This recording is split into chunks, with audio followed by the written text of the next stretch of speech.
We believe that North Korea, an invasion of North Korea, will send the appropriate messages to our allies and to belligerents all across the world. And secondly, we believe that the nuclear arsenal that North Korea is in the process of developing is a threat to the world, both in the present and the future, and necessitates the need for our action in North Korea. So, I'm going to begin my speech today by talking about why now is the time to invade North Korea. Alright, we're going to start off today talking a little bit about a historical example of North Korea's belligerence towards the world.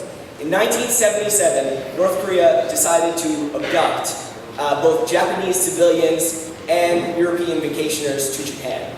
And the figures differ on the casualties resulting from the kidnapping, but the fact of the matter is that only a few, approximately 5 of the people who were abducted were finally released. No, thank you, Paul. Were finally released in 2002.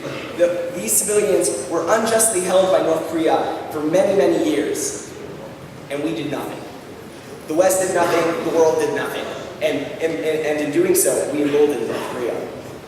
Now, let's take a look forward to what happened next. We saw a conflict erupt recently between North Korea and South Korea, with North Korea shelling an island just off the coast of South Korea. Another example of an escalation in the violence occurring between North Korea and South Korea and the rest of the world. What we maintain today is that because we are not acting harshly towards North Korea, it is becoming more and more dangerous to our world. What started as a small kidnapping has now devolved into a conflict, and maybe even turn into a full-spread war between the two countries and between its allies. This is something we do not want to happen, so we need to send a strong message to North Korea.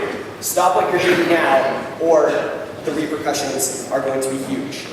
We think North Korea is testing the waters, and in doing so, not only is it becoming more emboldened, it's emboldening other belligerent nations across the world. We think if we attack North Korea, we are sending a message to Iran. We are sending a message to all the countries over the world, all the groups around the world who wish to do harm.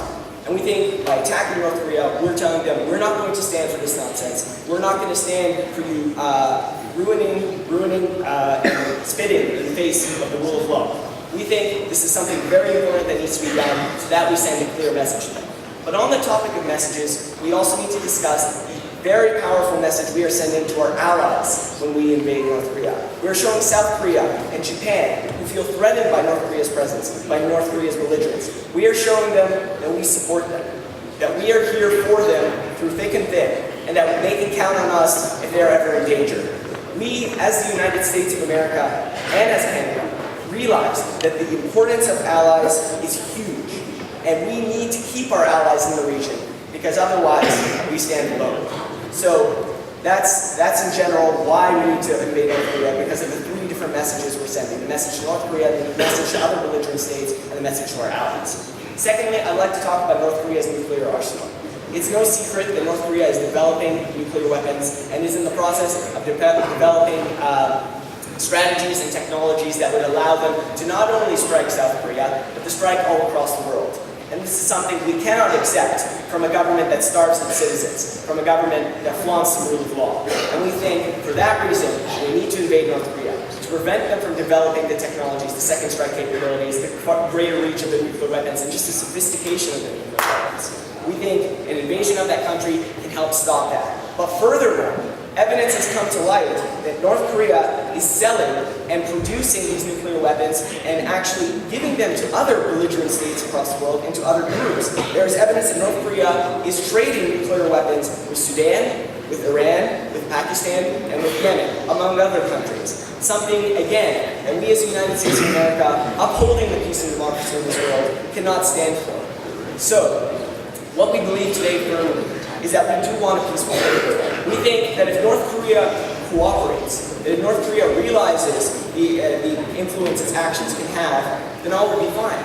But it has clearly shown that it does not care for the United States, for South Korea, and for the rights of other nations in the region.